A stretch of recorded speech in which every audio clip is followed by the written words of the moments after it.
In my last video, I told you about the night my father walked me to and toward a street light and helped me to face my shadow.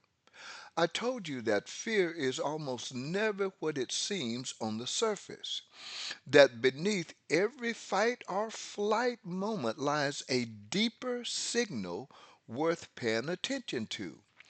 But teaching becomes wisdom only when it's been tested. Mine has been tested 3 times in ways I'll never forget. The first time was in college. I played football, and after practice, it was routine for us to gather under a tree, laughing, talking, and basically unwinding.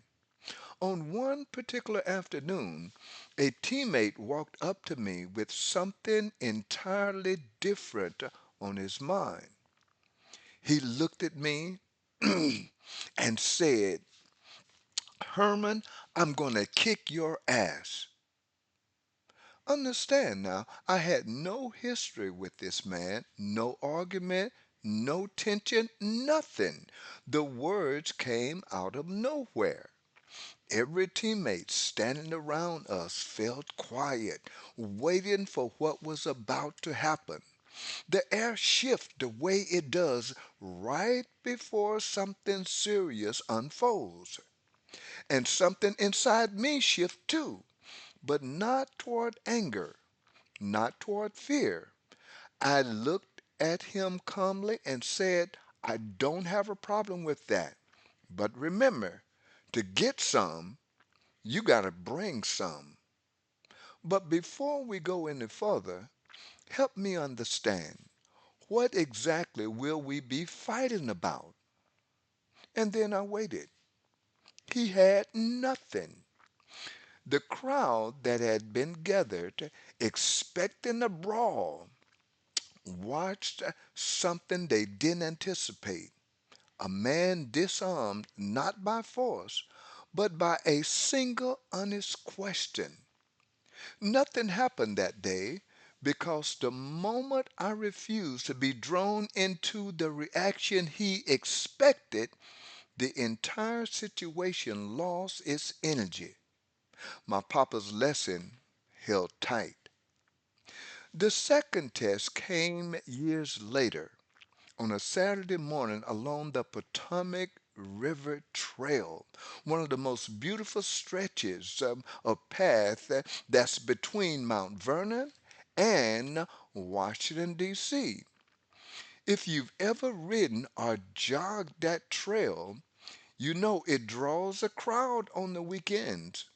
Bikers, joggers, and walkers all share the same space, so etiquette matters. You signal before passing. You call out your direction. I had a bell on my bike for exactly that purpose. On this particular morning, a man was walking directly down the middle of the trail. As I approached from behind, I rang my bell and called out, On your left. I passed him and continued riding. What happened next was not what I expected. He exploded. Foul language, rage, the kind of reaction that stops you cold. I rode 10 or 15 feet ahead, then stopped, got off my bike, and walked back toward him. Now, this brother was ready. He stroked his chest, his voice raised, and yelling, Yeah, come on. I kept walking toward him. As I got close enough to look him directly in his eyes, I said simply, Man, I'm sorry. I didn't mean to startle you. Just that. His entire demeanor changed in an instant. His shoulders dropped and his voice softened. He apologized to me and admitted he had overreacted. What would have and could have escalated into something genuinely dangerous, dissolved in seconds, not because I backed down, but because I refused to meet his anger with fear. Somewhere beneath that explosion was a man who had been startled, embarrassed, and responding the only way he knew how in that moment. I didn't need to add to it. I needed to meet it with calmness and stability.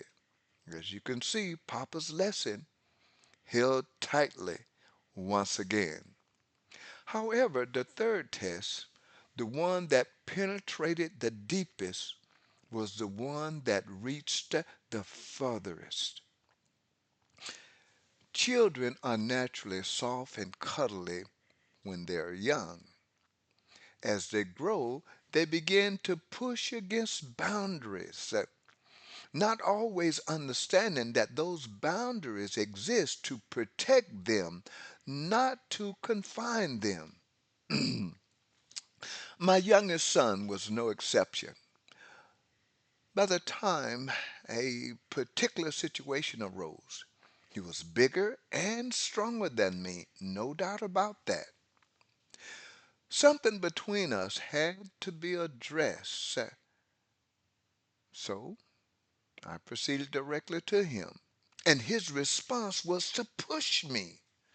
Now, let that sink with you for just a moment, because I want you to understand what happens when a man's own child lays hands on him. Every instinct, biological, emotional, and primal, fires at once. This was not a stranger on a trail. This was not a teammate on a tree. This was my son. And yet, I stepped up forward and looked him directly in his eyes and said, "Son, listen to me carefully. By no stretch of the imagination am I afraid of you. Don't get it twisted. What I'm showing you right now by example is how to respond when someone crosses the line the way you just did. You need to take a moment to consider the potential consequences of your actions. On the real, you have no idea what I'm capable of. And this situation is not worth the risk. When you don't control yourself, you give that control to others." Then I turned and walked away, not in defeat, in authority. Real authority was never about winning the moment. It was about honoring something greater than the moment. Here again, Papa's lesson held its own. So, what is the thread running through all three of these? It wasn't that I'm unusually brave, it's that somewhere along the way, starting under a streetlight, my father's hand in mine, I learned that the aware, grounded, and rooted part of me is always larger than whatever stands in front of me trying to provoke a reaction. That's what Papa actually taught me. Not just that shadows aren't dangerous, but that I am the light, and so are you. Which brings me back to the question I want you to sit with, the one that matters most, and it's this. What would your life look like if you moved through it as the awareness that observes fear rather than as the self consumed by it? That awareness, steady, clear, and unshakable, was available to me under the tree, on the trail, and in the room with my son. It's available to you too, right now. And whatever situation is testing you, you don't have to figure out how to be fearless. You just have to remember who you already are that's above the fear. If you're ready to do that work at the root level, not manage fear, but dissolve it completely, the link in the description will take you to my website where you can choose a session, pick a date, and we'll do this together. You don't have to go through life always feeling overshadowed by others. You deserve to shine in your own unique way. You were meant to be the light that makes the shadow possible. Remember, I am you, you are I am.